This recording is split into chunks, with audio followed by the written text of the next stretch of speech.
Atención, el hombre que la lleva y que fue portada de muchos medios en calidad internacional fue el señor Harrison O'Keefe. Este hombre de origen africano, cocinero, estaba en el water, sí, estaba cagando el hombre, como corresponde. Obviamente él se lava las manos después de manipular las papas y todas las cosas, pero de repente se da cuenta que su barco naufraga. ¡Pah! Se parte en dos entre el agua, alcanza con los pantalones abajo a tirarse en un pasillo y lograr, obviamente, meterse en una pequeña cabinita donde se crea este efecto burbuja, creando obviamente una gran cantidad de aire con el agua hasta el cuello. 3 días estuvo Harrison O'Keefe. Obviamente esto ocurrió en Nigeria. El buque naufragó en las costas nigerianas y ninguno de sus 11 compañeros sobrevivió. Él, 3 días, oscuridad, cagado hasta el cuello, con el agua también hasta acá, finalmente fue un superviviente. Ahí estamos revisando las imágenes cuando este hombre finalmente es rescatado y él estaba entregado. ¿Ah? Y él se salva, ¿por qué? Porque justo estaba... Ahí está, mira, ahí lo encuentra. Bueno, no puede creerlo. Pero espérate, pero él se salva porque justo estaba en el baño y el barco choca, y queda atrapado ahí. Mira, en realidad no se salvó por estar en el baño. O sea, de hecho, podría haberle jugado en contra porque lo pillé de improviso, pantalón abajo, a mitad de la labor. Fue porque logró meterse a un pequeño cubículo que estaba muy bien sellado y que la compresión piensa que el barco quedó completamente hundido. Ah, el barco hundido. Sí, pues quedó todo este aire encerrado, comprimido, que él respirando así finito, le duró. Estaba abajo del agua, sí. Se estaba dando vuelta. Entonces? Porque podrían haber sido supervivientes, además, por el cargamento. No pero te creo. el hombre se veía asustado, pero al mismo tiempo sorprendido, y qué decirlo, agradecido de que finalmente, el momento exacto, cuando entran con una cámara a rescatarlo, después que él comienza a hacer ruido, cuando ve que hay alguien, 3 días estuvo así, en completa oscuridad, con el agua cagado de frío, te pasaste. ¿Y que comió? Tampoco podés tomar agua de mar porque no salada. Entonces, ¿qué hacía? Estaba debajo del mar, entonces la sensación de que se iba a morir, como que se estaba muriendo lentamente. Eso Exactamente. era una tortura. No, tortura. Menos mal estaba bien alimentado y el compadre Sí, era... hombre, bueno, era el el cocinero, compadre, estaba ahí, Picoteaba de digamos. todo lo que le hacía. Bueno, pero ojo, para que entiendan, el resto de la tripulación se murió. Solo él sobrevivió. Aquí está cuando uno dice contra viento marea, contra todo pronóstico, a veces gente sobrevive a lo más increíble. Habían tarros de comida flotando y encontró alguna cosita Nada que de pudo eso, comer. nada de eso. Si se metió la primera vez que encontró. Si de hecho tenía así como un sopapo, lo único que ahí, mascando laucha al hueón. Exactamente. Pero atención, no es el único caso. ¿Qué me dicen de lo siguiente? Póngame la gráfica, por favor. Esto es el hombre Tom Wilson. Esto ocurrió en Vancouver, por supuesto, Canadá. Suceso, accidente aéreo. Ya vamos a explicar por qué este hombre logró finalmente sobrevivir. Por supuesto, el único de este avión que se estrelló, todo incendiado. Y ojo, que él se empezó a quemar. Pero ¿cómo partió todo? De la siguiente manera. Póngale play, señor director. Mira. Parecía que estábamos aterrizando sobre el agua, pero con demasiada fuerza. Yo podía ver árboles afuera. Los árboles estaban justo afuera de la ventana. Había problemas.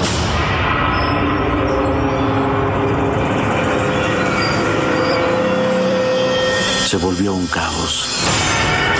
Una locura. Yo estaba bañado en combustible. El combustible se había derramado del ala y me cubrió. Yo fui lanzado rápidamente hacia el asiento que estaba enfrente de mí.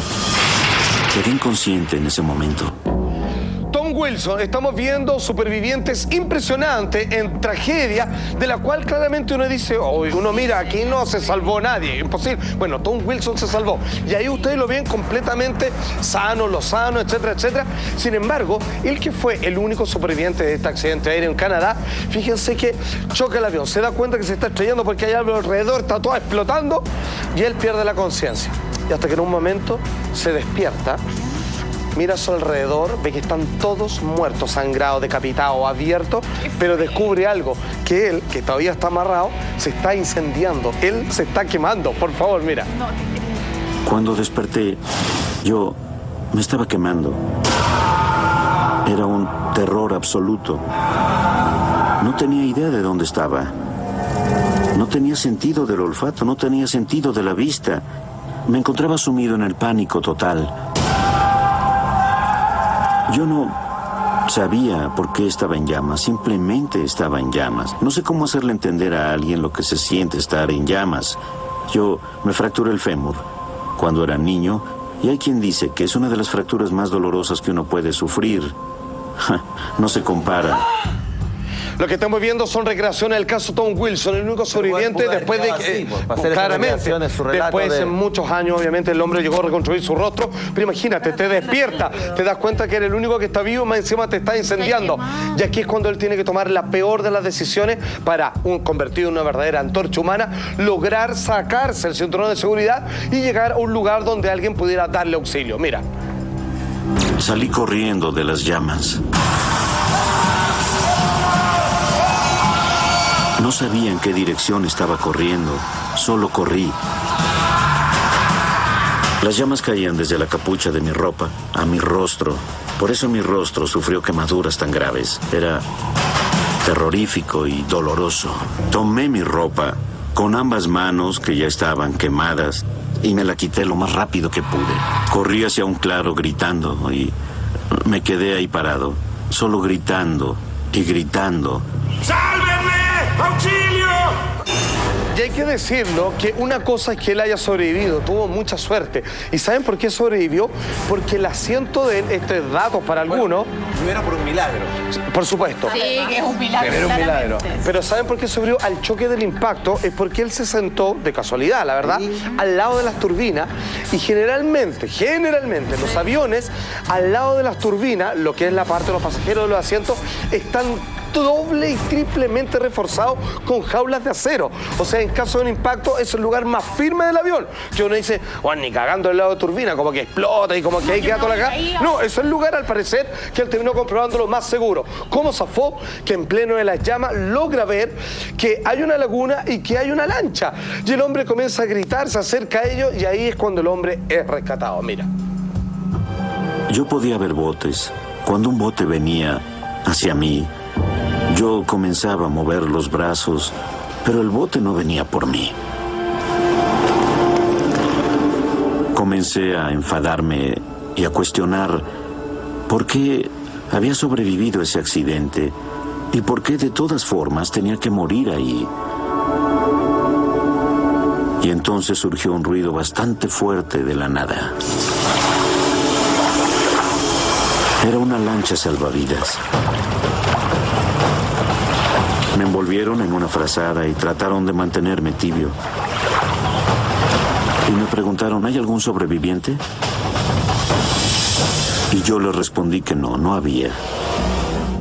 Porque él, cuando despertó, alcanzó a notar que era la única persona viva, solo que su cuerpo estaba envuelto en llamas. Afortunadamente, a ver, este hombre fue una cadena de sucesos completamente afortunados para él y terminó, obviamente, siendo rescatado por esta lancha. Alfa, imagínate que ya al despertar, ver en tu entorno que está todo muerto y atinar de que te estás quemando y tratar de salir de ahí, o sea, en realidad...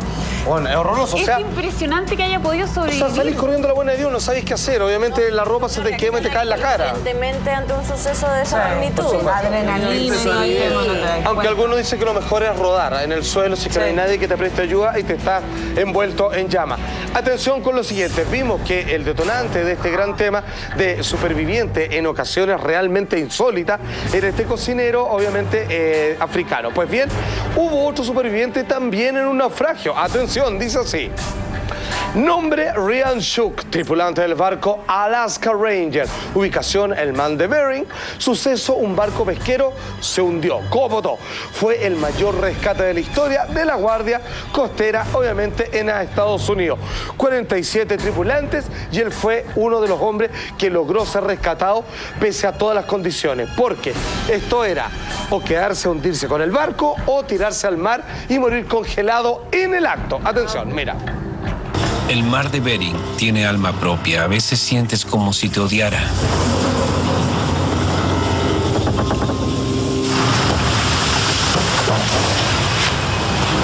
Si no tienes cuidado con lo que haces,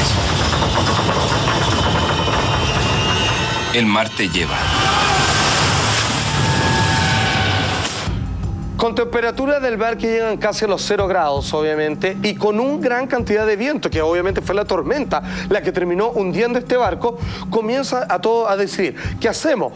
Vamos a los botes salvavidas, salen a la cubierta, se dan cuenta que los botes salvavidas se cayeron, pero están cerca del barco. El problema es que si uno se tiraba a tratar de subirse a uno de estos botes, podrían pasar dos cosas, que obviamente el viento tiraba para otro lado, o que lo más probable es que el agua te congelara, dos braceadas, exacto, como Leonardo DiCaprio del Titanic, y queda completamente, digamos, congelado y hundido y muerto de hipotermia antes de llegar a uno de los botes salvavidas. Es como lo explica el propio protagonista salvado de milagro. Mira. El capitán ordenó abandonar el barco. Si llegas a la balsa, tienes un 90% de posibilidades de sobrevivir. Si no lo logras, tu chance disminuye drásticamente. Tenía que llegar a ella. El tipo delante mío dijo, trataré de nadar hasta la balsa. Bajó la escalera y saltó al agua. Fue como si saltara a un río. Desapareció. El siguiente hizo lo mismo. Pestañeabas y desaparecían. Después me tocaba a mí. Ahora, ¿qué hizo Ryan Chuck? Dijo, bueno, el barco se está hundiendo y eso es una muerte segura. Si me tiro al mar, al menos tengo una posibilidad mínima. Pero es heavy que los dos de antes que él Claro. tiraron y adiós. Y adiós, al porque tiro. se lo llevó la corriente del mar y vio gritando y se vio cómo se hundía. Entonces él dice, bueno, yo soy un nadador promedio nada más, se tira al agua, ve que está el bote y aquí viene lo genial, porque en algún momento dice, estoy cansado, no llego y me estoy muriendo de frío y no sé si ya estoy moviendo los pies para impulsarme, ya no sé si me estoy moviendo o no, si voy a lograr algo tratando de alcanzar el bote. ¿Qué es lo que hace? Se deja llevar, con la suerte que las corrientes y el viento logran posicionarlo muy cerca de la lancha. Atención. Yo nadaba tan lento como podía, pataleando. Pero me preguntaba, creo que pataleo, pero ¿me estoy moviendo? Con el tiempo mis piernas se pusieron pesadas. Mi traje estaba lleno de agua.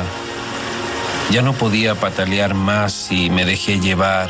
Le recé a Dios pidiendo perdón por todo lo que había hecho. Me disculpé con Él por mis pecados y le pedí que mi familia supiera que no me importaba morir así.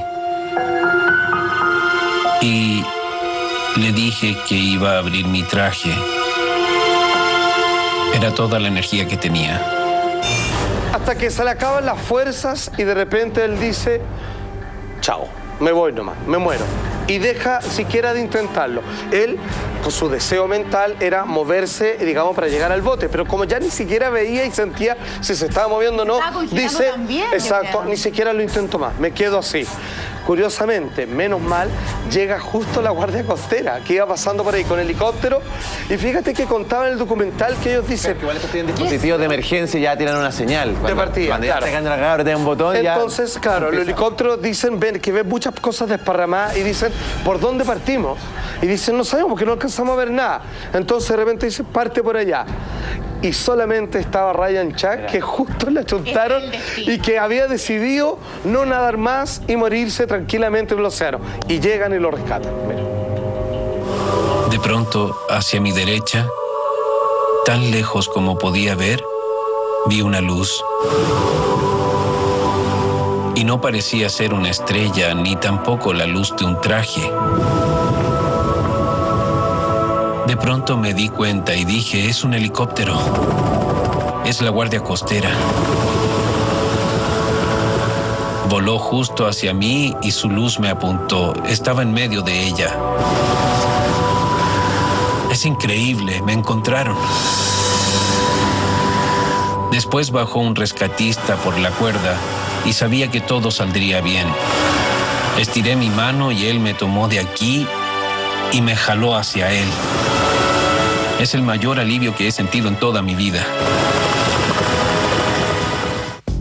La gran lección de este caso es en qué momento, porque él decidió, lo intentó todo lo que pudo, hasta que en un momento dijo, me rindo, no hago más. Y justo llegó la Guardia Costera. ¿Cuántos casos habrán de que alguien dice, no tiene sentido si estoy solo, estoy en el desierto, deja de estar, te moriste, y aparece alguien y quizás una cosa de segundo. Hay que intentarlo hasta el final. Como que ya eso ya no es coincidencia. Sí, Creo bueno, que él tenía que sobrevivir. Claro, claramente. porque obviamente, pero mucha atención, esto también pasa cada invierno, ocurrió de hecho en el año 2013 en nuestro país, que es que una avalancha cubre una gran cantidad de personas donde los sobrevivientes, primero porque te aplasta la nieve, luego porque te quita el oxígeno, no tienes dónde respirar, o sencillamente porque también te mata hipotermia, ya que obviamente pasar horas cubierto por este frío hielo molido, termina obviamente muerto. ¿Dónde ocurre esto? En Lake Tahoe o el lago Tahoe en California, y el caso de la superviviente, la única dentro de 7 personas que estaban dentro de una cabaña, Ann Allen. Avalancha de nieve fue lo que ocurrió y así es como parte esta tremenda historia. Mira. Frank estaba tal vez a unos 8 metros de distancia de mí. Lo último que recuerdo es caminar por el corredor y a Frank volviéndose hacia mí. Pero eso es lo último que puedo recordar.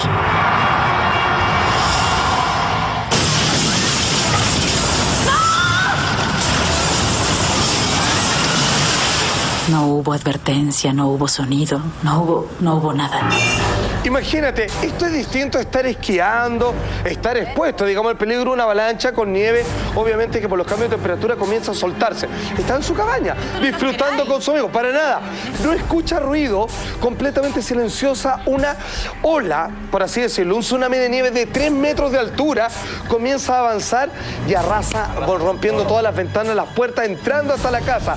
7 personas, obviamente, además de Ana, y solo ella sobrevivió. Los demás murieron en el acto, aplastados, y la gran mayoría reventados por el espesor y la fuerza de la nieve contra las murallas de esta casa.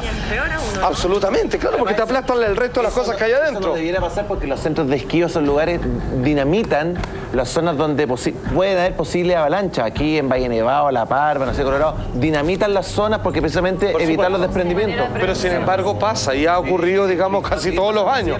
Exactamente. Ahora, ¿cuál fue el milagro que la salvó? Que ella, sin poder reaccionar, dejándose llevar como otros supervivientes en estos casos, terminó la nieve doblando los fierros, creándole una especie de protección natural, bueno, en realidad artificial, con los restos de la casa. Mira, atención. Yo desperté en el suelo. Había estado un tiempo inconsciente. Estaba en la oscuridad, no podía ver nada. Yo no sabía en dónde estaba. Estaba en un espacio pequeño, atrapada. Yo no sabía que habían muerto 7 personas. Tenía frío, no se podía ver nada. No sabía en dónde estaba y estaba sintiendo mucho dolor. Finalmente, ella cuando despierta, después del tortazo de chocar su cabeza contra una de las murallas, se da cuenta que está en un espacio pequeño porque apenas se puede mover. Toca y se da cuenta que para allá está todo obviamente blindado. No ve nada, no entiende qué pasa, comienza a gritar y se da cuenta que nada ocurre. Pasan 5 días y finalmente logran rescatarla. 5 días estuvo ahí no entendiendo nada.